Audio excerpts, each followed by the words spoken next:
सुनु मुनि मोह होई मन ताके, ज्ञान विराग हृदय नहीं जाके।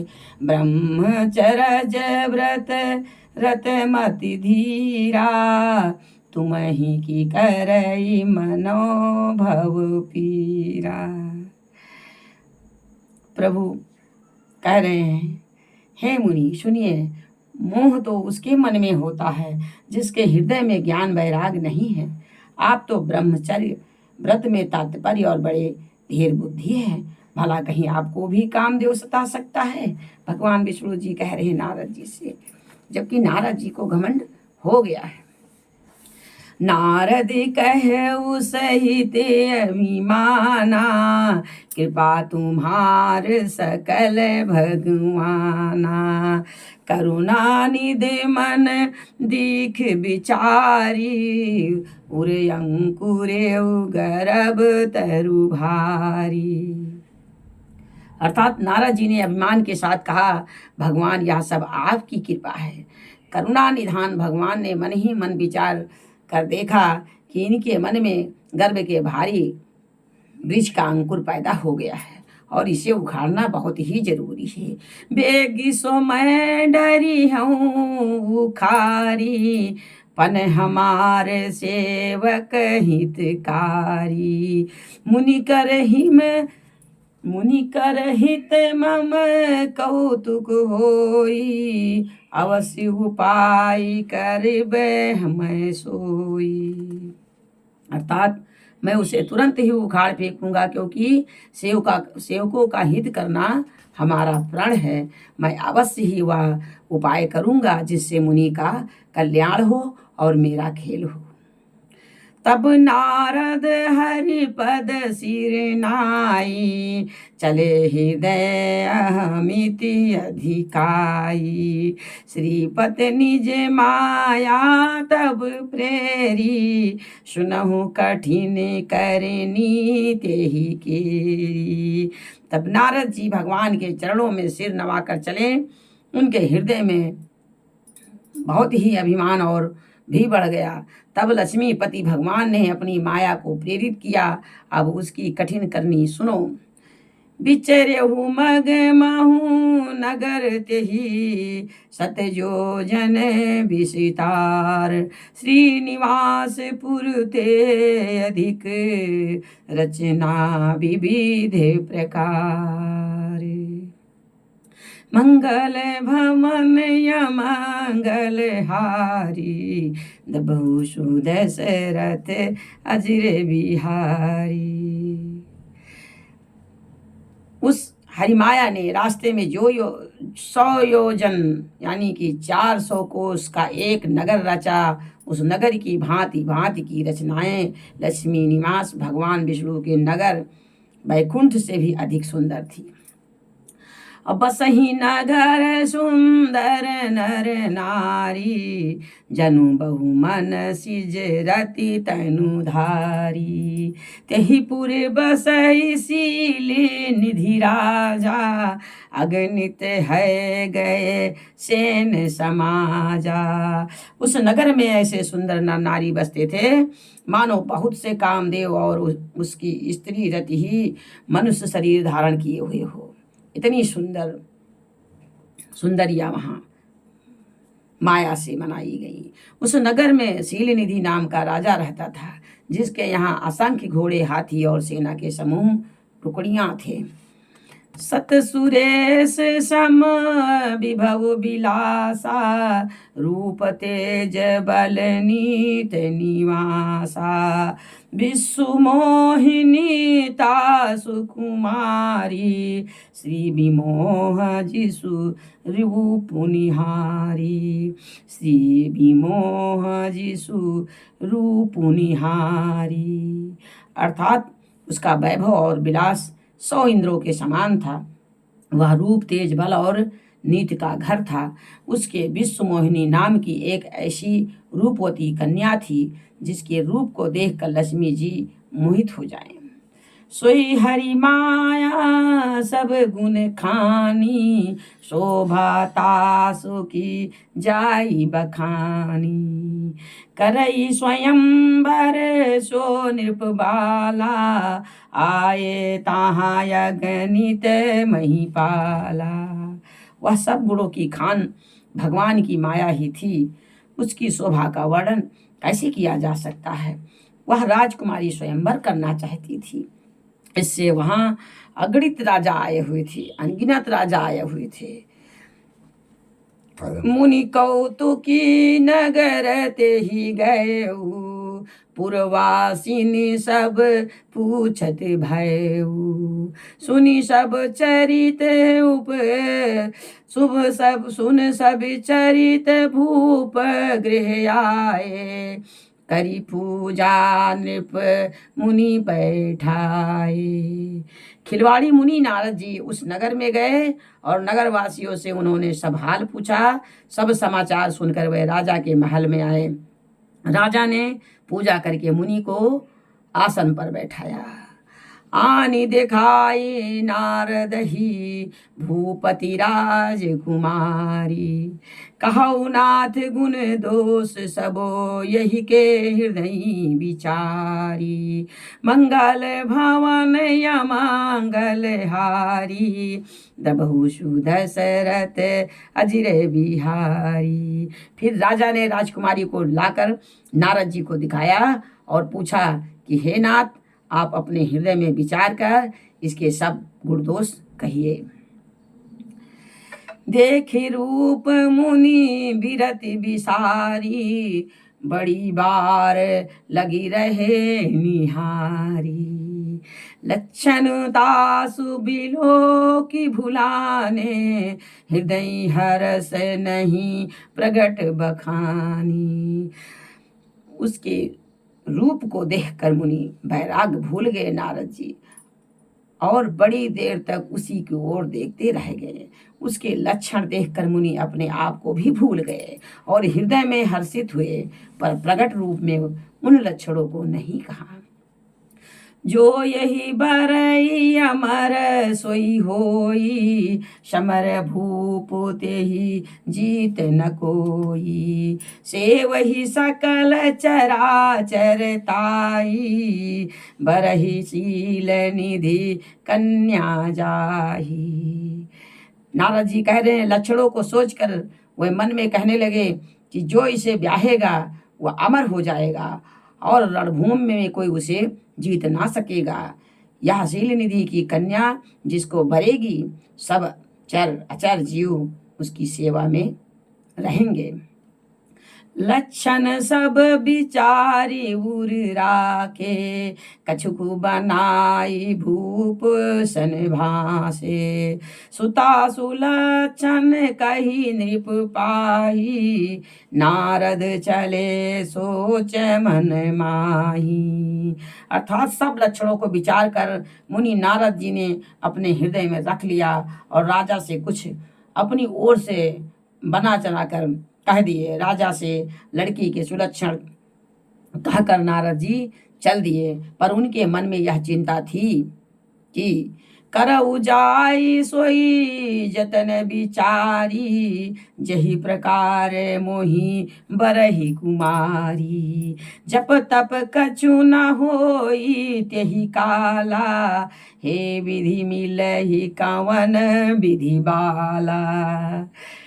मैं जाकर सोच विचार कर अब वही उपाय करूं जिसमें यह कन्या मुझे ही बरे। इस समय जब तब करने से कुछ होने वाला नहीं है। हे विधाता, मुझे यह कन्या किस प्रकार मिलेगी, यही सोच में नारद जी पड़े हैं।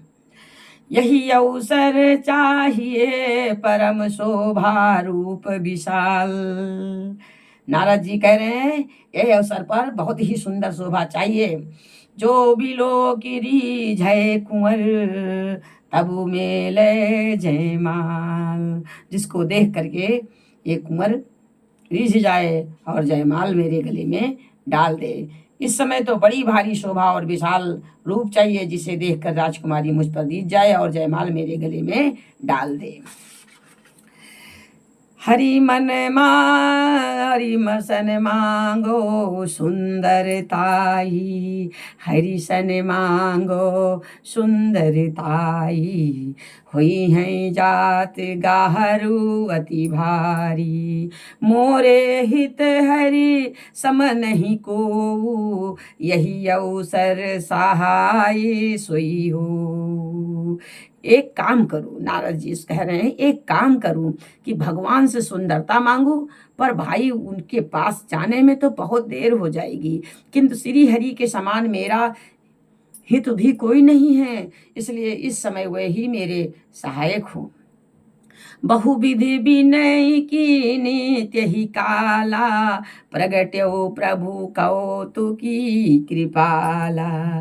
प्रभु बिलो की मुनि नयन छुड़ाने, हुई हैं काजू ही ये हर्षानी।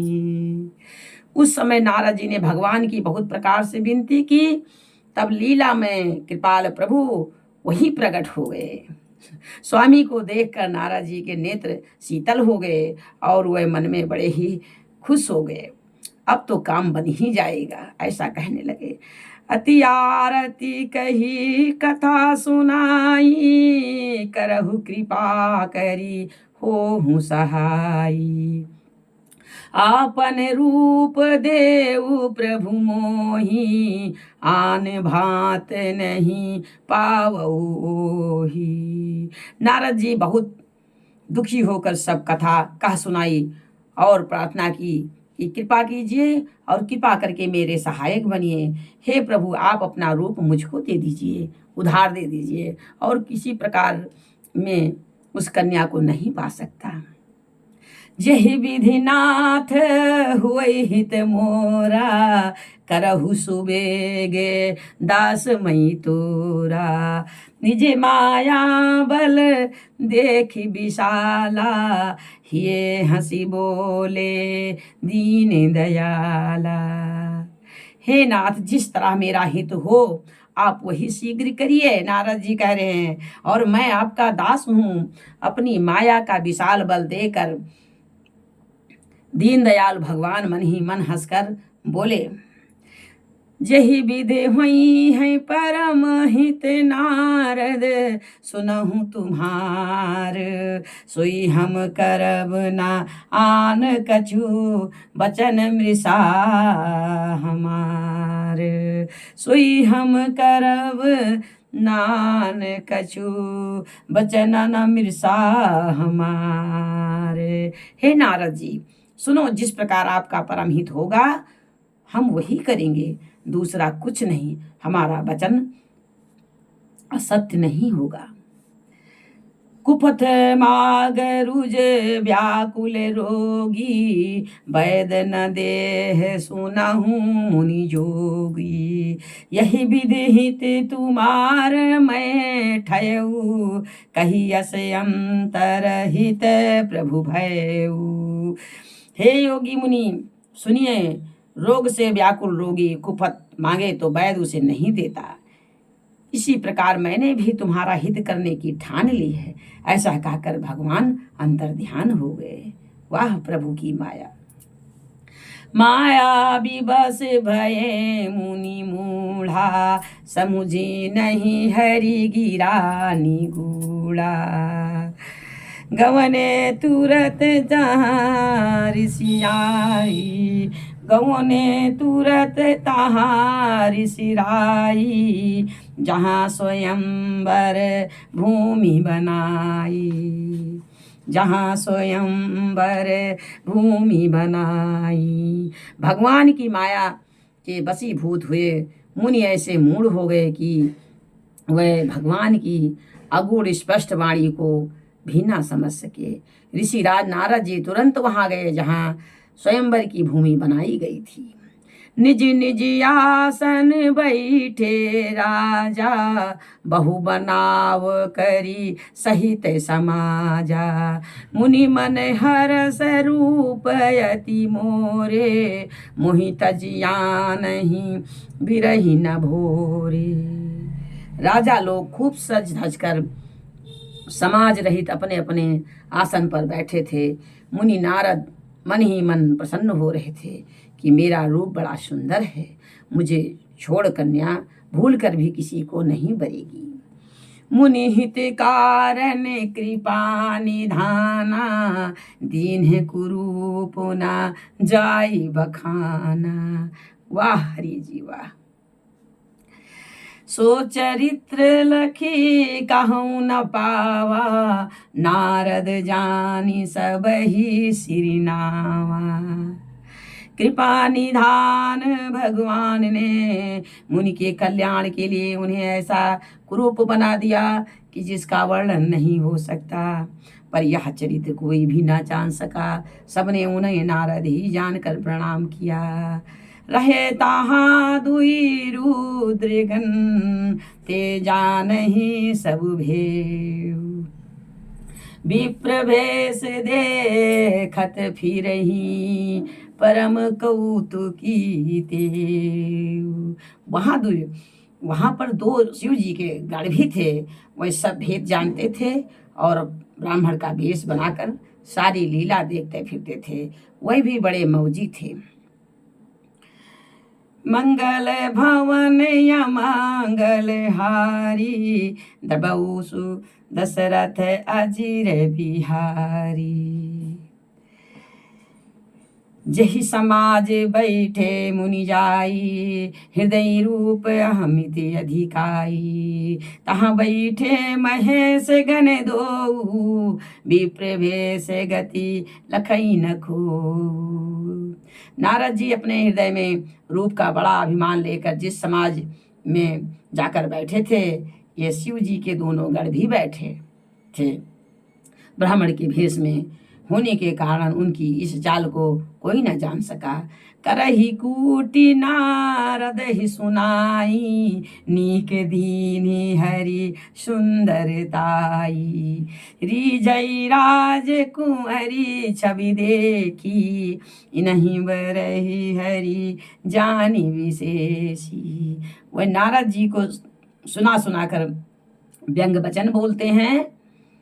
कहते थे भगवान ने इनको अच्छी सुंदरता दी है, इनकी शोभा देखकर राजकुमारी रीझ ही जाएगी और हरि हरि यानी कि बानर जानकर इन्हीं को खास तौर से इन्हें ही बरेगी।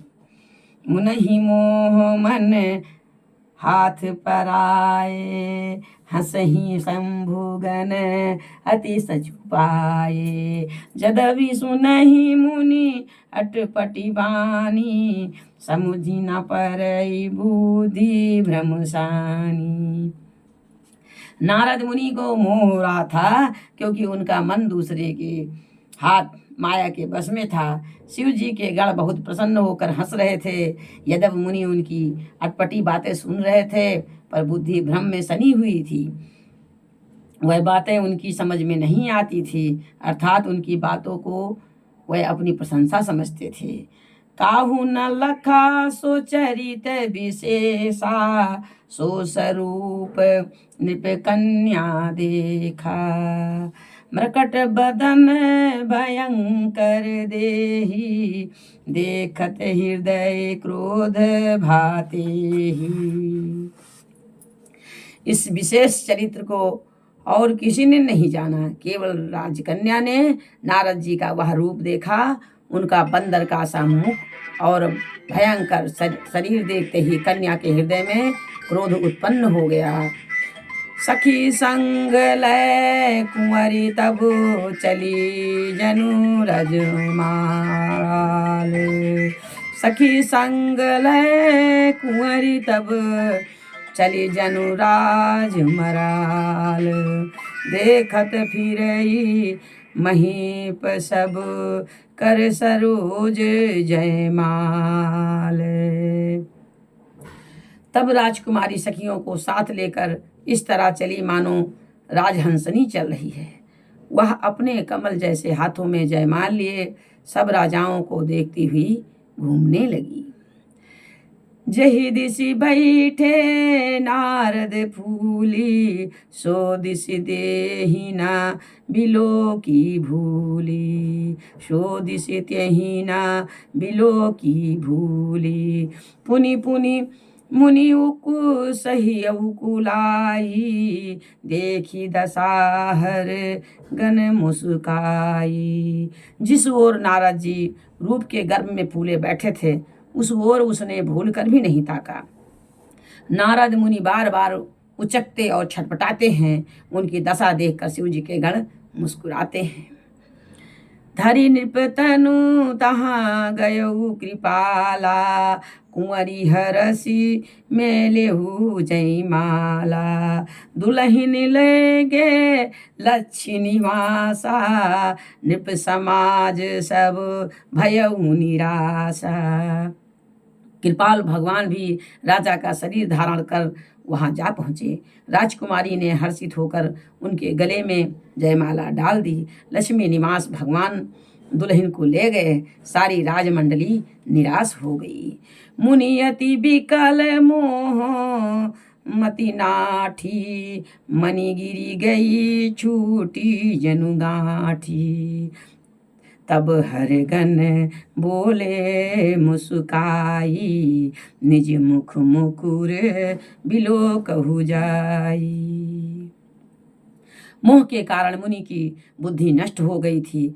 इससे वह राजकुमारी को गई देख बहुत ही विकल हो गए, मानो गांठ से छूटकर मणि गिर गई हो। तब शिव जी के गणों ने मुस्कुराकर कहा, जाकर दर्पण में अपना मुंह तो देखिए। असे कही दो भागे भैहारी, असे कही दो भागे भई भारी। बदन दीखी मुनि बारी निहारी, बेसु बिलो की क्रोध अति बाढ़ा। तिनहि सराप दीन है अति गाढ़ा। बेसु बिलो की क्रोधी अति बाढ़ा, तिनहि सराप दीन है अति गाढ़ा। ऐसा कहकर वे दोनों बहुत भयभीत होकर भागे। मुनि ने जल में झांक कर अपना मुंह देखा। अपना रूप देखकर उनका क्रोध बहुत बढ़ गया। उन्होंने शिव जी के उन गणों को अत्यंत कठोर शाप दिया।